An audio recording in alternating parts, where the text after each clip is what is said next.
7h01, hoje, sexta-feira, 14 de maio de 2021. Muito bom dia.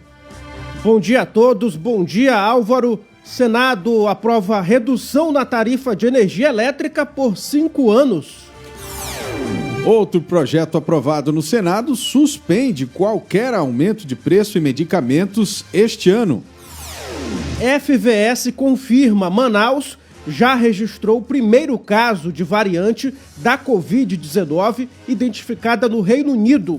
O paciente esteve em atividade de pesca esportiva e sua estadia na capital. Tribunal de Contas do Estado revoga edital do concurso público lançado no início da semana. Uma nova versão deverá ser publicada nos próximos dias. E mais, governador Wilson Lima anuncia crédito de R$1 bilhão para estimular a produção rural do Amazonas. Na coluna O Poder, ex-prefeito de Humaitá é investigado por suposto desvio de recurso público na aquisição de materiais elétricos. Você também fica bem informado sobre o trânsito e as ocorrências policiais ao vivo. Este é o Jornal da Cidade de hoje, o seu Jornal das 7.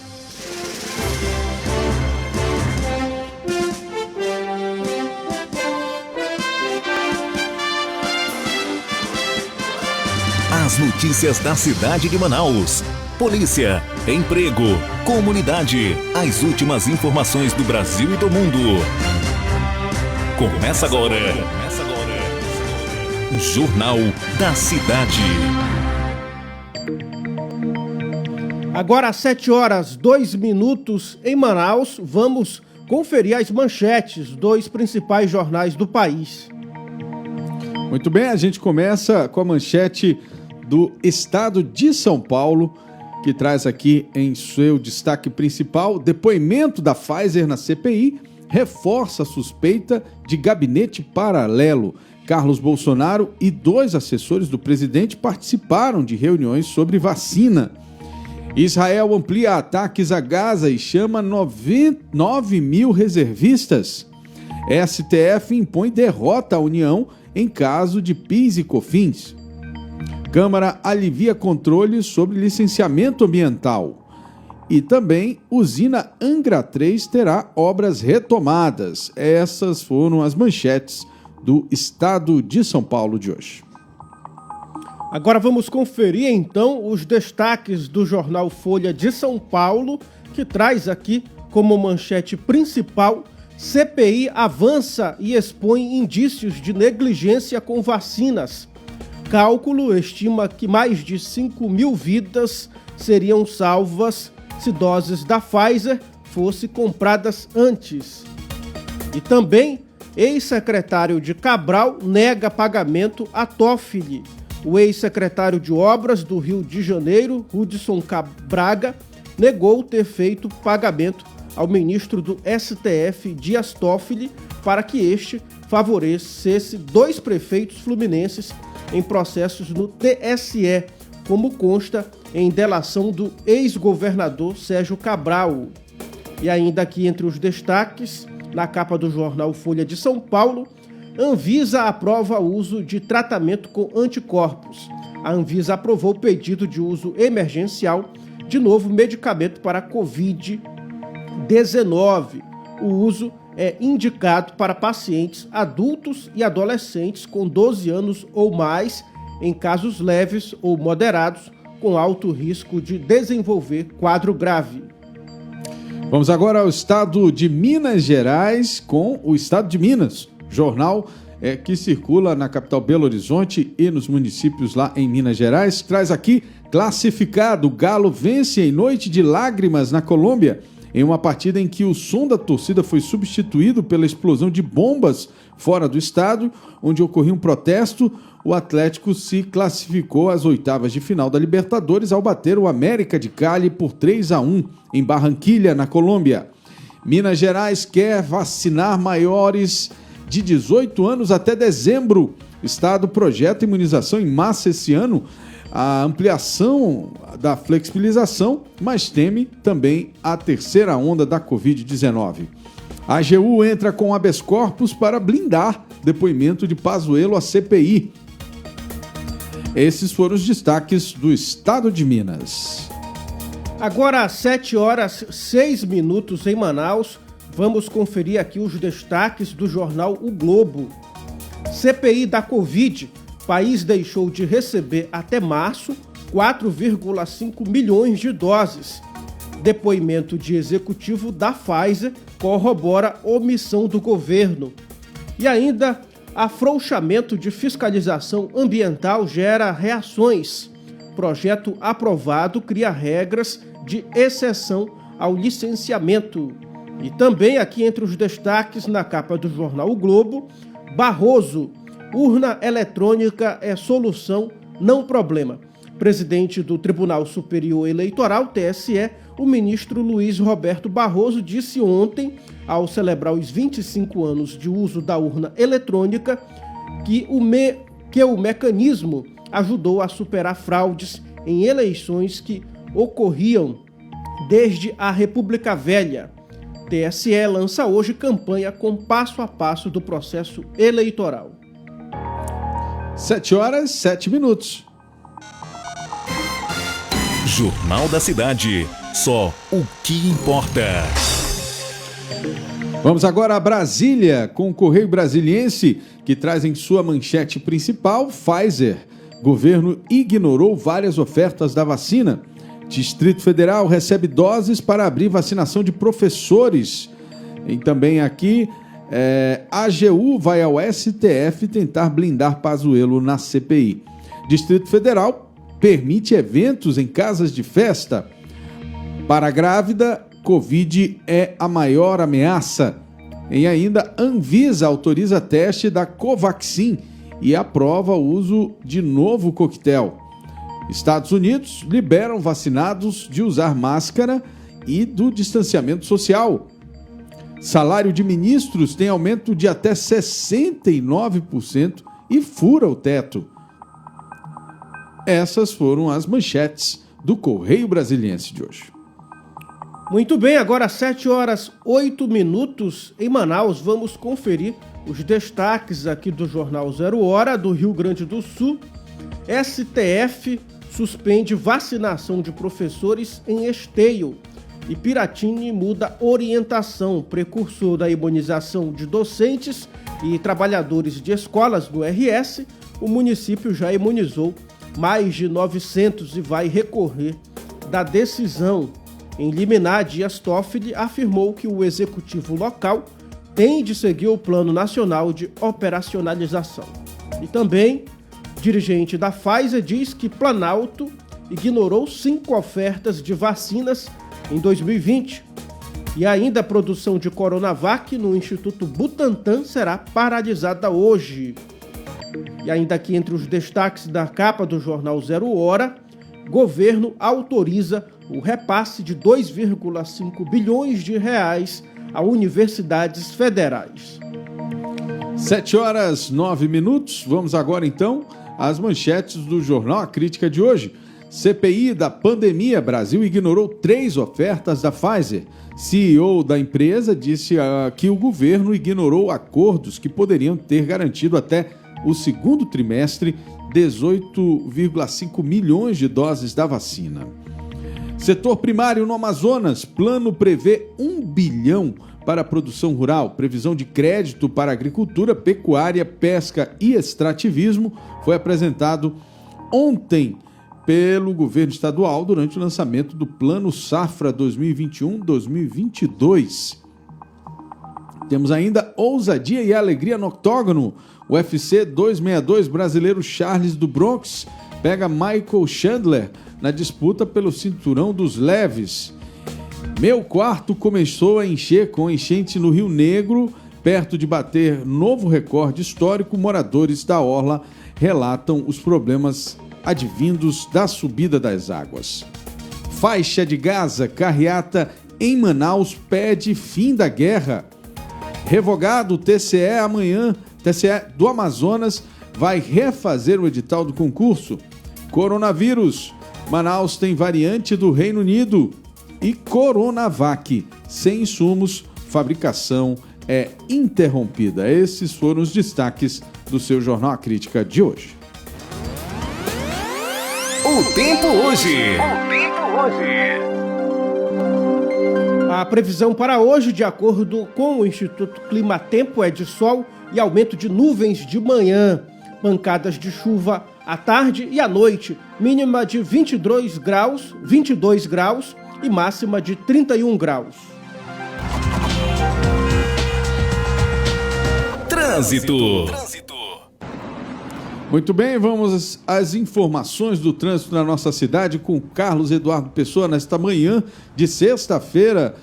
Cadu, como é que está aí o trânsito para esse início de final de semana? Bom dia, Cadu. Eu acho que caiu a ligação, não sei se... acho que caiu a ligação. Vamos então falar aqui sobre a questão da Covid-19. O Brasil registrou 2.340 mortes por Covid-19 nas últimas 24 horas, totalizando nesta quinta-feira 430.596 óbitos desde o início da pandemia. Em comparação à média móvel de mortes de 14 dias atrás, a variação foi de menos 24%. É a maior queda percentual registrada desde o dia 11 de novembro. No país, agora temos 21 estados com uma queda no número de mortes pela doença, o que é uma boa notícia, na verdade. O Amazonas confirmou mais 17 mortes por Covid-19 nessa quinta-feira. Apenas 5 ocorreram nas últimas 24 horas. Com isso, subiu para 12.792 o número de vidas perdidas para a doença. O estado também registrou 666 novos casos da Covid-19 nas últimas 24 horas, totalizando 377.559 pessoas infectadas. Jornal da Cidade. Pensar no seu descanso. Cadu, como é que está aí o trânsito na cidade nessa manhã? Oi, Álvaro, bom dia para você, Álvaro, bom dia para o Tiago. 7h14. A gente fala um pouco a respeito do trânsito em algumas vias da cidade de Manaus, saindo da Bola do Coroado para a rotatória, está um pouco lento, viu? Portanto, quem vai aí da Bola do Coroado, quem vai passar ali do Coroado e vai ali acessar a rotatória, está bastante lento. Portanto, é uma região que tem um trânsito muito complicado praticamente todos os dias. A gente destaca principalmente ali aquele viaduto, o Complexo Viário Gilberto Mestrinho. Ali é uma via que acessa André Araújo, Efigênio Salles, a Rodrigo Otávio Cosme Ferreira, mas agora ganhou também, né, recentemente, de uns anos para cá, ganhou também a Avenida das Torres, que acaba afunilando, levando muito veículo também para aquele viaduto, e o trânsito é sempre complicado, sempre lento naquela área. Na Getúlio Vargas tem lentidão no centro da cidade, portanto, muita gente que vai acessar o centro da cidade, ali pela 24 de maio, pela Leonardo Malcher, muita gente também que está saindo da Getúlio Vargas para ir pela Tarumã e vai para Djalma Batista, vai encontrar trânsito lento nessa região central da cidade. Na Djalma Batista começa a ficar com retenção aí no sentido de quem vem do centro, principalmente. O pessoal que mora ali em bairros da Zona Sul de Manaus e vai, enfim, lá para a região da Ponta Negra, gente que vai para a região ali de próximo do Amazonas Shopping, acessa a Avenida Djalma Batista. Muita gente que trabalha também ali na área da Constantino Nery, vai para a zona norte da cidade, acaba passando pela Djalma Batista, que tem um trânsito sempre muito complicado, muito lento na área ali, na região de um shopping, que fica ali na Avenida Djalma Batista, onde tem uma parada de ônibus, veículos executivos, enfim, os ônibus também do transporte público, os ônibus maiores acabam parando ali, e ali o trânsito sempre fica bastante complicado. Agora, a Djalma Batista, nesse sentido, também ganhou mais uma faixa de pedestre, e nesse horário muita gente está indo para o trabalho. A Avenida das Torres também está apresentando um pouco de lentidão, tem um retorno ali quase no meio ali da Avenida das Torres, tem um retorno de quem vai acessar ali próximo a um posto de combustíveis, e ali o trânsito também está um pouquinho lento. Mais à frente, próximo também ao condomínio Efigênio Salles, uma subestação que tem ali, também o trânsito lento por conta do semáforo e também por conta de muitos veículos que vão acessar a Avenida Cosme Ferreira e o viaduto Gilberto Mestrinho. Álvaro. Obrigado, Cadu. Obrigado pelas informações. Essas foram as informações do trânsito na nossa cidade. E daqui a pouco o Cadu volta com as notícias de polícia da noite e madrugada desta sexta-feira. Trânsito. Vamos lá, então. Agora o balanço da vacinação contra a Covid-19 nesta quinta-feira aponta que 37.744.357 pessoas já receberam a primeira dose da vacina contra a Covid-19. O número representa 17,82% da população brasileira. A segunda dose já foi aplicada em quase 19 milhões de brasileiros. A soma das doses resulta em mais de 56 milhões de doses aplicadas em todo o país. No Amazonas, mais de 1 milhão de doses foram aplicadas em todo o estado até esta quinta-feira. Uma medida importante sobre a vacinação foi tomada ontem. A Agência de Vigilância Sanitária aprovou o início do ensaio clínico da vacina indiana contra a Covid-19 Covaxin no Brasil. A solicitação do estudo foi feita pela empresa Precisa Farmacêutica. Dados divulgados pela Bharat Biotech, fabricante da vacina, e pelo Conselho de Pesquisa Médica da Índia mostram que a Covaxin apresentou eficácia geral de 78% nos casos sintomáticos e de 100% em casos graves. Outra medida aprovada pela Anvisa, mas somente de uso em caráter emergencial, é um novo coquetel de anticorpos para o tratamento de pacientes com Covid-19. A área técnica e os diretores avaliaram que o uso combinado dos medicamentos Bamlanivimab e Etesevimab da empresa Eli Lilly do Brasil para casos em estágios iniciais traz benefícios, ainda que permaneçam algumas incertezas. Os anticorpos objetivam neutralizar o vírus antes que ele entre na célula. Conforme análise dos técnicos da agência, eles têm potencial de eficácia maior quando empregados conjuntamente do que no uso individual. De acordo com as pesquisas de análise da agência, quando utilizados juntos, os dois medicamentos podem reduzir em até 70% a incidência da Covid-19. A eficácia se daria em pacientes que ainda não tenham evoluído para o caso grave e tenham alto risco de progressão. A orientação é que a aplicação seja feita em hospitais, em razão da estrutura disponível e dos profissionais que realizam o procedimento. A Anvisa não indicou o uso em pacientes com quadro graves, situações em que o coquetel pode agravar o problema. Os remédios não poderão ser comercializados. O uso emergencial foi autorizado por 12 meses. O tempo de espera para o uso do coquetel após aberto não pode ser superior a 24 horas em ambiente refrigerado e 7 horas em temperatura ambiente. Jornal da Cidade. Ainda falando sobre a pandemia do novo coronavírus, aqui no Amazonas, uma notícia preocupante para nós.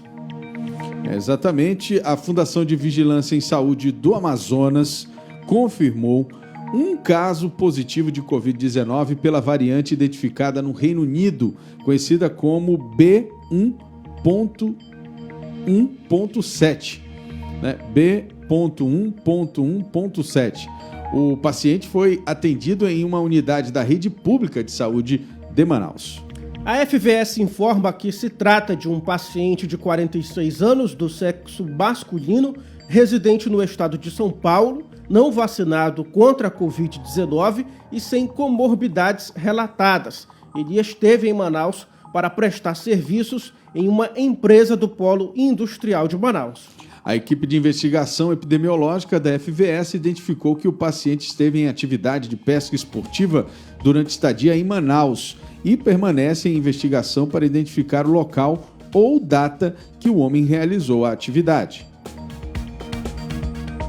Vamos falar agora com o infectologista Marcos Guerra, que pode explicar para a gente sobre essa variante e os perigos aí para o estado do Amazonas. Estamos aqui com o doutor Marcos Guerra. Bom dia, doutor. Bem-vindo aqui ao Jornal da Cidade.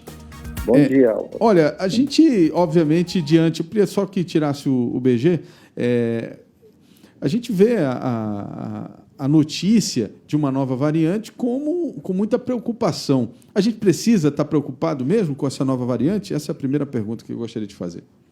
É preocupante mais uma variante ser introduzida no meio circulante da população do Amazonas. Mas a gente tem que fazer uma avaliação da situação. É uma pessoa que veio de São Paulo. Certo. Essa variante já circula em 8 estados do Brasil desde fevereiro e essa pessoa provavelmente teve circulação limitada, restrita, por conta de ser uma consultoria para o polo industrial mas também ter feito um passeio. Mas certo. Como já fazem 20 dias, ele adoeceu dia 22 e foi diagnosticado dia 24 e imediatamente colocado em isolamento. Certo. Então já passou do período de incubação da doença. Se ele tivesse infectado uma outra pessoa que ele teve contato. Provavelmente não teve, porque a FVS já está rastreando todo esse pessoal e fazendo o levantamento clínico e laboratorial e não detectou nenhum paciente até agora, nenhuma pessoa que teve contato com ele, como também infectado por coronavírus. Então, pode nos dar uma tranquilidade, mas fica o alerta de que pessoas poderão vir aqui já contaminados e fazer com que o vírus passe a ser circulante, mais uma variante seja circulante na população do Amazonas, reabrindo todo um problema, né, porque se associa ao nossa variante, de tal modo que nós teríamos 2 variantes capazes, inclusive, de reinfectar pacientes que já tenham tido coronavírus. Perfeito. Então, o senhor falou aí que o período, né, o período em que essa variante já teve contato com a cidade, em tese, já deveria estar espalhada, né? Já deveriam ter sido identificados outros casos, caso ele tivesse feito esse contato. Mas eu queria que o senhor falasse um pouco do que se sabe dessa variante, tendo em vista que ela já está presente, como o senhor mesmo falou, em outros 8 estados. Ela é mais forte, ela é mais leve, ela dá algum sintoma diferente? O que as pessoas precisam saber dela? Ou o que se sabe até agora? Sim, ela tem uma capacidade de infectar as células mais rapidamente, multiplicar-se em maior quantidade, portanto, é eliminado em maior número de partículas virais e tornando-se, portanto, mais infectante. Certo. Os levantamentos na Inglaterra, de onde ela foi detectada, têm mostrado também que ela tem impactado na elevação dos casos de mortalidade. Então, a preocupação... São mais letais, então ela é mais letal, seria isso? É mais letal, sim. Tem causado mais mortalidade que as outras linhagens que lá apareceram. Então, essa preocupação, mas há de se também aqui colocar um elogio à FVS e ao Sistema de Vigilância de Genotipagem, que é liderada pelo professor Naveco, que rapidamente detectaram essa variante aqui e correram atrás dos contactantes desse paciente. Isso é importante também mostrar que o sistema de saúde do Amazonas também alerta para essas possíveis entradas de outras variantes.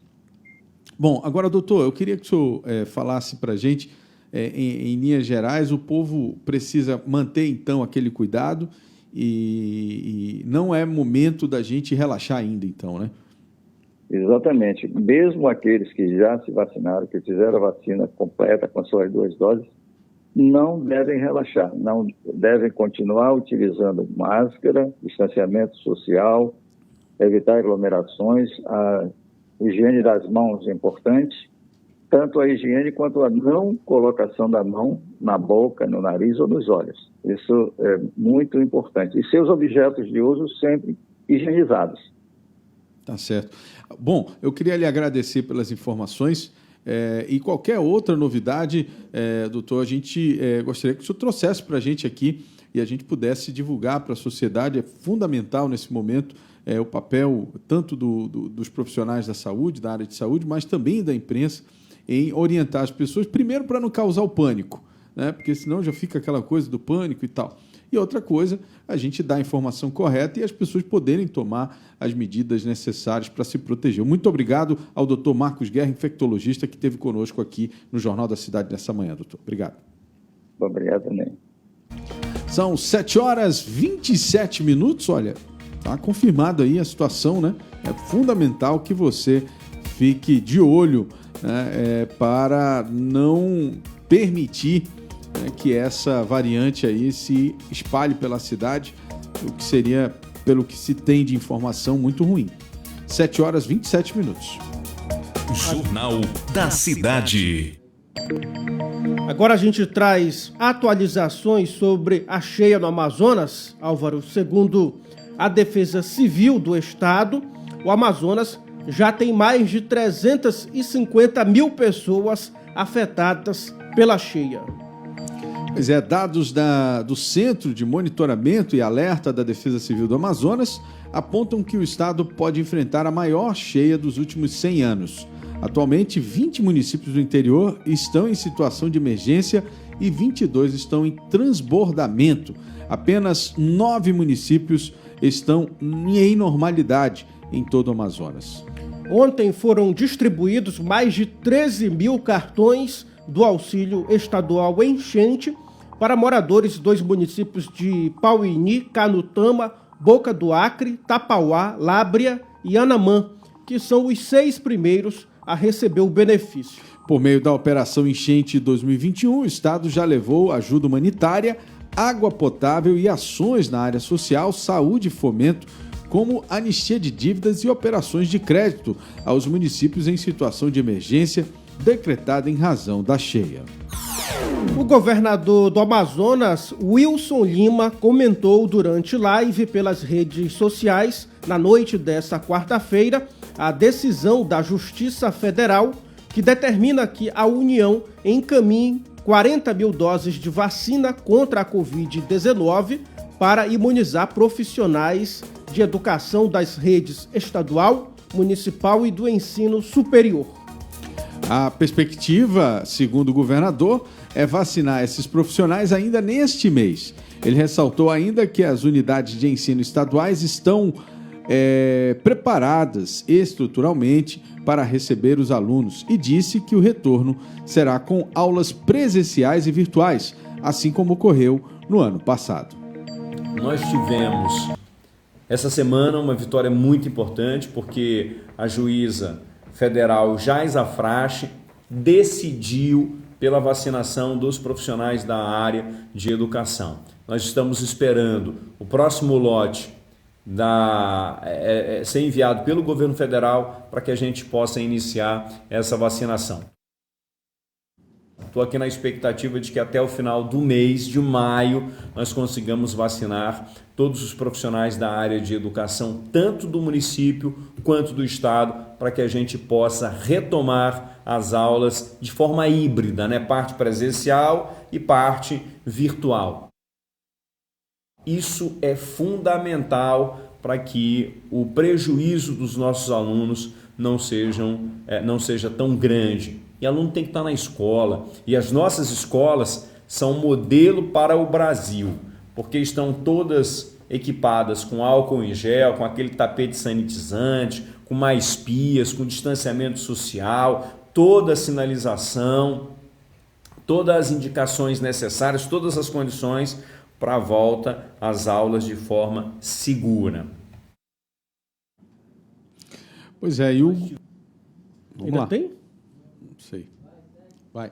O governador também comentou na sua live sobre o Plano Safra e o investimento de mais de R$1 bilhão para o desenvolvimento do setor primário. Os investimentos contemplam ações e projetos nas áreas de regularização fundiária e ambiental, crédito rural, assistência técnica, capacitação de produtores rurais e apoio à comercialização daquela produção.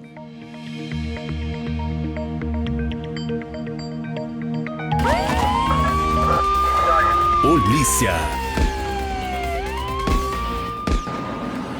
Vamos saber agora as principais ocorrências da noite madrugada com Carlos Eduardo Souza. Cadu, o que teve Carlos Eduardo Pessoa? Tá sempre confundo, né? O Souza São três Carlos, né? Souza é do esporte. Pessoa é da reportagem. E o Matos é lá de Brasília. Essa é a diferença.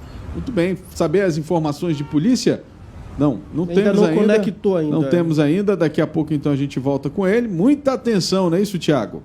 Agora, para essas informações, o Senado aprovou o projeto de lei que suspende o aumento do preço de medicamentos em 2021. O texto também determina a reversão de reajustes já aplicados em medicamentos este ano, havendo inclusive a restituição de pagamento já realizado. O projeto, aprovado por 58 votos a favor e 6 contra, segue para a Câmara dos Deputados. Os medicamentos disponíveis no Brasil têm seus preços controlados pela Câmara de Regulação do Mercado de Medicamentos. Uma vez por ano, a reguladora fixa o teto do preço permitido para a venda de medicamentos, mas esse controle não alcança todos os remédios. Determinadas classes terapêuticas de medicamentos isentos de prescrição, por exemplo, ficam de fora. E a gente destaca que o projeto não congela preços, apenas impede o reajuste do teto pela CEMED. Uma notícia que pode trazer esperança para os brasileiros que já estão preocupados com as contas no final do mês.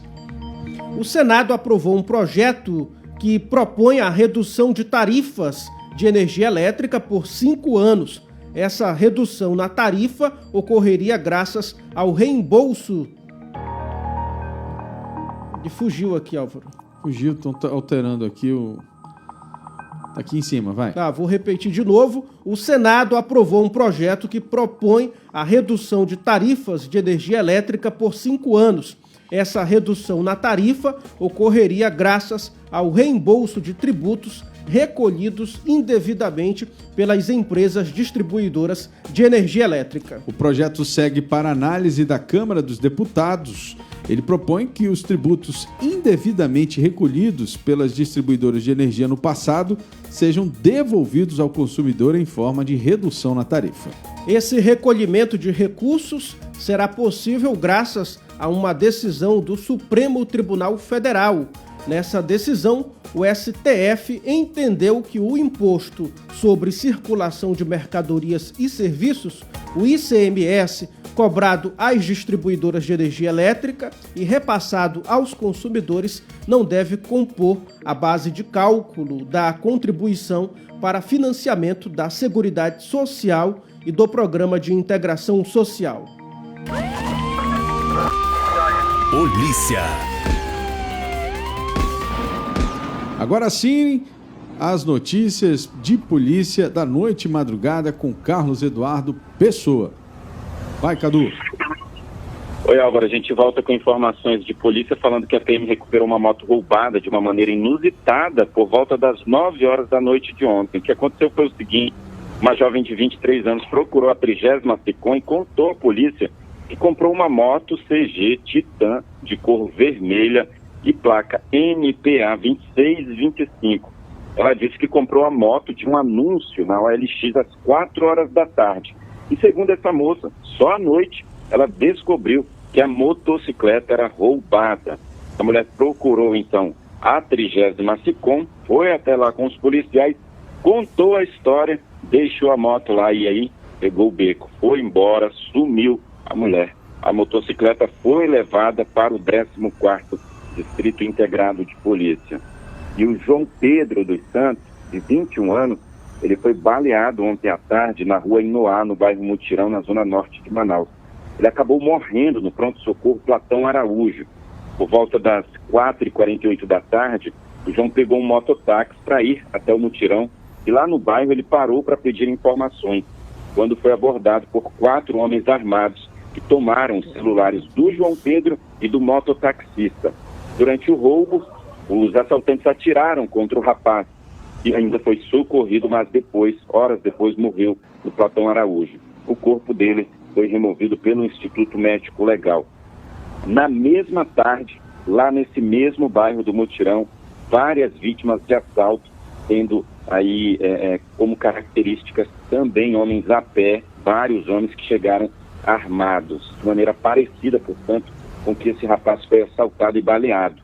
Entre as vítimas, 7 funcionários da Águas de Manaus que faziam um trabalho de manutenção na Rua 9. Eles tiveram os celulares roubados por 6 homens a pé. De acordo com os trabalhadores, todos os criminosos estavam armados.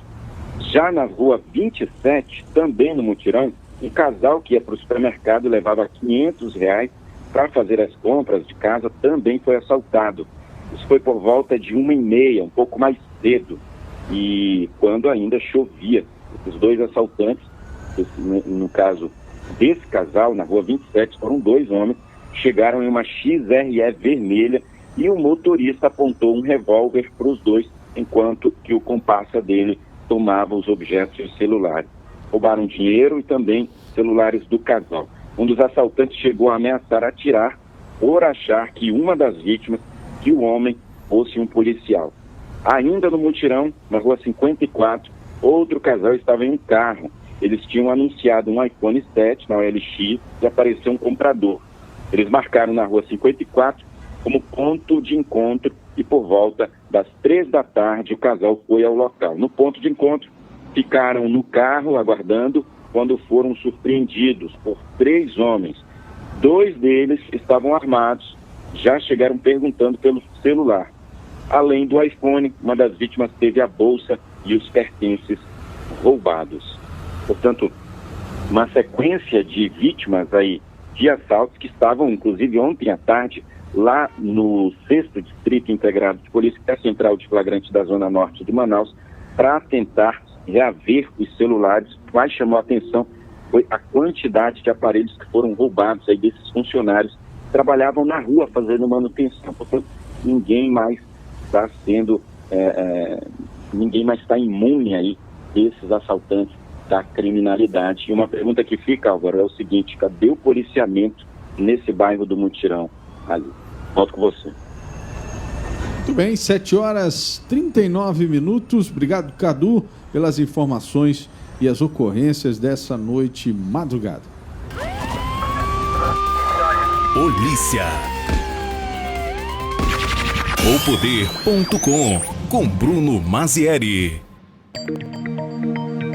Agora às 7h39 em Manaus, o ex-prefeito de Humaitá, Erivânio Vieira de Oliveira, está sendo investigado pelo Ministério Público do Amazonas pela possível prática de improbidade administrativa e desvio de recursos na aquisição de materiais elétricos com o uso da arrecadação da contribuição para o custeio da iluminação pública dos municípios. A gente vai falar com o Bruno Mazieri, que vai dar mais informações sobre esse caso. Bom dia, Bruno. Como é que funcionava esse esquema? Tem aí os valores que teriam sido desviados? Bom dia, Tiago. Bom dia, Álvaro. Bom dia a você que nos acompanha nessa sexta-feira. Então, o ex-prefeito de Humaitá, o Erivânio Vieira de Oliveira, nos dias 30 e 31 de dezembro do ano passado, fez uma compra, uma aquisição, no valor de R$120 mil em materiais elétricos. O que acontece? Quando a nova administração do município assumiu o comando, foi até o almoxarifado da Secretaria Municipal de Infraestrutura buscar os materiais adquiridos, né, fazer a conferência, enfim, levantamento. E chegando lá, o material não se encontrava, não estava lá, sendo que foi adquirido no final do ano. Então, 1º de janeiro tem uma nova administração e o material simplesmente sumiu. Então, o que aconteceu? O Ministério Público foi informado, né, do sumiço desse material e, a partir disso, iniciou-se essa investigação. onde o ex-prefeito está sendo investigado a pedido do promotor eleitoral Wesley Machado e deu um prazo de 20 dias para que a Prefeitura de Humaitá apresente cópia do material adquirido na época. Então, assim, provavelmente o desvio acontecia da seguinte forma: ele comprava, né, o material, supostamente, e o dinheiro seria talvez distribuído. Então, isso é que está sendo levantado. Deixo ressaltado aqui que a gente não está julgando, na verdade, é o que consta no documento, né, é uma nota fiscal que consta para a empresa Paulina de Lima da Silva, e o provável esquema funcionava desta forma. Ou seja, Bruno, comprava, mas não entregava, mas o dinheiro era pago, né? Isso, e foi pago porque foi adquirido nos últimos 2 dias do final do ano, assim, sabe? Já no apagar das luzes da administração do ex-prefeito, a compra foi feita e o valor pago para essa nota fiscal em torno desse material elétrico que não se encontra no almoxarifado da Secretaria Municipal de Infraestrutura. É impressionante, né, Bruno, como ainda tem gestor público que acha que pode transformar coisa pública em coisa sua, né? Ele não entende que os órgãos de controle hoje eles têm todas as ferramentas, todos os mecanismos possíveis e imagináveis para detectar esse tipo de ação, desse tipo de atitude. O pior, né, é que isso hoje não se restringe só aos órgãos competentes, digamos assim. Hoje a sociedade como um todo ela tem acesso e tem noção dessas coisas de tal forma que as pessoas, até mesmo por conta dessa influência do uso de redes digitais, redes sociais, etc., as pessoas se sentem, inclusive, muito mais motivadas a denunciar esse tipo de situação. Então, assim, realmente é de assustar, né, como ainda tem gente que acha que pode fazer esse tipo de coisa e que acha, né, tem convicção de que não vai acontecer nada com ele, né? E, Álvaro, uma atitude que é sempre muito importante de quando um governo sai e o outro assume, é esse que assume realmente fazer um levantamento de tudo aquilo que foi feito pelo governo anterior, pelo menos 6 meses antes, porque daí você consegue justificar a sociedade se tiver uma possível fraude, algum tipo de desvio de verba, para que quando haja uma investigação não quebre em cima de quem começou a nova administração, né? Então, o mais acertado é que haja esse levantamento, que seja feita essa divulgação, para que a nova administração esteja resguardada de toda e qualquer possível acusação futuramente. Muito bem. Bruno Mazzieri, algum outro assunto importante aí no mundo da política ontem? Álvaro, eu acho que é importante a gente falar da CPI da Covid, né? Vamos lá. A gente viu como se desenrolou ontem. A primeira semana, como eu falei, foi muito tranquila e essa já pareceu ser um pouco mais tumultuada, principalmente porque ontem a Advocacia Geral da União entrou com pedido de habeas corpus para que o ex-ministro da Saúde, Eduardo Pazuello, tivesse o direito de ficar calado durante o interrogatório da Comissão Parlamentar de Inquérito, marcada para a semana que vem, para o dia 19, que é quando ele participa.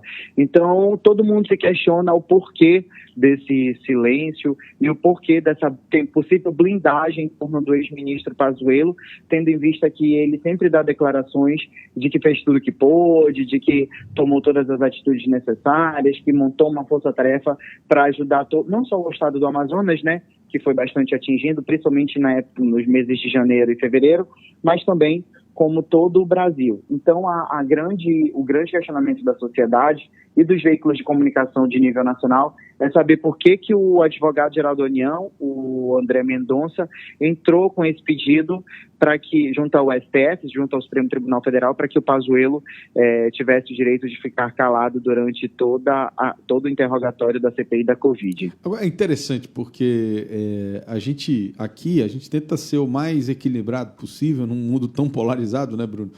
E isso. A gente tenta mostrar aqui os dois lados, mas a gente não pode deixar de dizer aqui que quem não deve, não teme. Né? Essa é a grande verdade. Né? Essa é a máxima que vale para qualquer cidadão do mundo. Né? Se você não teme nada, você vai lá e fala e está tudo certo. Né? Eu entendo que essa atitude da AGU, né, e até mesmo do próprio ministro, que já adiou uma vez, isso subentende-se não só a questão política, a gente sabe que o mundo político vai querer transformar esse depoimento num grande ato inquisitório, político, inclusive, por conta do general Pazuello ter sido o ministro naquela fase mais crítica, digamos assim, da doença. É natural a gente entender isso, é natural que o governo tema que esse depoimento se volte contra ele ou seja manipulado de forma que atinja o seu governo. A gente compreende isso, mas o ministro, enquanto servidor público, enquanto uma pessoa que geriu milhões e milhões de recursos públicos num momento tão grave, talvez sem precedentes na nossa história, ele não pode ficar calado. Eu acho que esse é o tipo de atitude que só reforçaria essa ideia de que realmente existe uma coisa muito errada. A gente não quer fazer um julgamento prévio aqui, mas a gente precisa dizer que todas as atitudes prévias desses atores, elas demonstram um pouco do que eles representam. Por exemplo, o Van Garten, né, que era um depoimento que seria conflituoso, ele não se opôs aí, né? E ele foi lá e falou, enfim. Né? O Queiroga fez a mesma coisa, o Mandetta, obviamente, ali era mais tranquilo, porque a linha, digamos assim, que apoia a ala, que apoia a oposição, o governo, queria que ele tivesse ali, e Mandetta tem os seus interesses políticos diante ali da possibilidade de uma terceira via na eleição do ano que vem, então foi tranquilo. Mas o fato é que todos falaram, todos se posicionaram. Então não entendo por que um ministro de Estado que ocupou um cargo que é obrigatório a ele, a prestação de contas social, enfim, no caso uma CPI, sim, uma CPI é política, mas cabe a ele, enquanto ministro, mostrar que não tem nada escondido, né, Bruno? Agora, Álvaro, além disso, além da gente falar dessa questão do Pazuello, que é de extrema importância, é isso mesmo que você falou, quem não deve não teme, é um estado muito certo esse. Eu queria lembrar que ontem também foi aprovada a convocação dos médicos Mayra Pinheiro, Nise Yamaguchi, Ricardo Zimmermann, Francisco Cardoso Alves e Flávio Cardegiani. Todos eles são os defensores do tratamento precoce e também do tratamento precoce com a cloroquina, que já ficou comprovado aí que não tem nenhum efeito no sentido de prevenir a Covid-19. Então, todos esses médicos foram convocados, vão estar presentes na CPI da Covid para que sejam ouvidos e para que os senadores entendam qual a função deles dentro da disseminação dessa informação. Existem muitos requerimentos que precisam ser aprovados, inclusive de convocação de governadores e prefeitos e de outros chefes de Estado, mas que a gente vai acompanhar e que não foram aprovados, mas que a gente vai acompanhando aí em todas as sessões da CPI da Covid lá em Brasília. Pazuello está para o dia 19, é isso? Isso, para o dia 19, Álvaro. Bom, vamos aguardar aí, vamos ver o que a Justiça vai decidir, né? E depois... Vamos ver se o Supremo vai permitir, olha, né, que vai deferir aí o indica... pedido de habeas corpus, e se não deferir, vamos ver como é que vai ser o comportamento dele no dia 19. Eu acho que tudo indica que não vai deferir, né, pelo posicionamento que o Supremo tem tido nos últimos acontecimentos, ia destoar um pouco daquilo que o próprio Supremo vem decidindo. Mas, Bruno, muito obrigado. Até segunda-feira, né, meu amigo? É isso mesmo, Álvaro. A gente que não para, obrigado, a verdade é que a gente não para, né? Mas, enfim, aqui no programa é até segunda. Porque, assim, aqui no programa a gente só fala segunda-feira, mas ao longo do fim de semana a gente continua trabalhando. O tempo inteiro, é isso aí.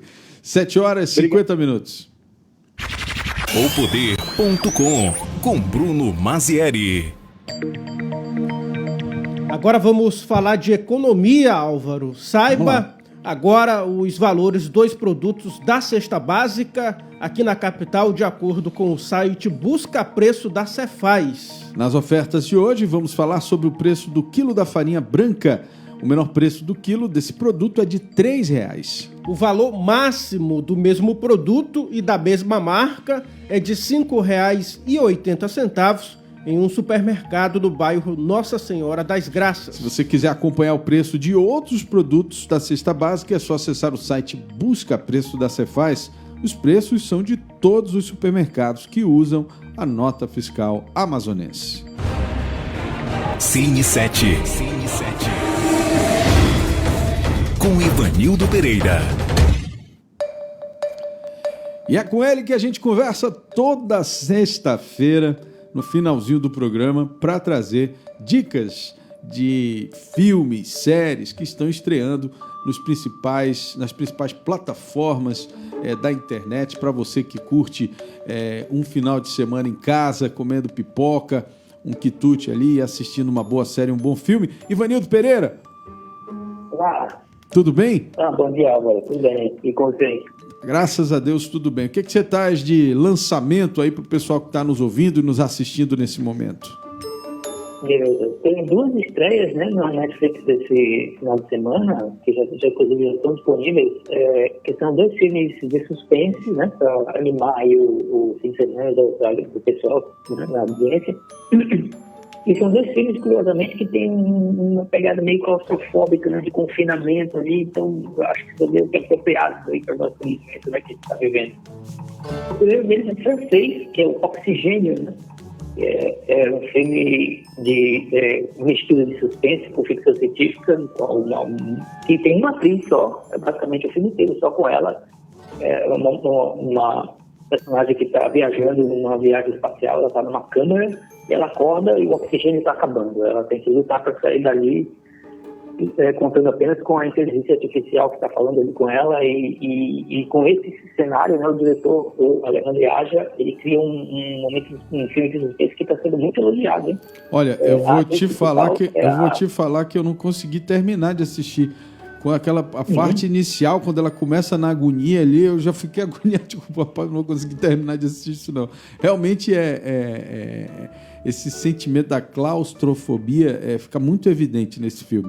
Quem gosta, né? Quem quiser se arriscar, vá lá e tal. Mas eu fiquei meio crisado, assim, assistindo o negócio. Pois é, então está sendo muito elogiado, né? Promete ser uma experiência bem intensa, né? A atriz principal é a Melanie Laurent, né? Que a gente lembra do Bastardos Inglórios, né? Bastardos Inglórios, exatamente.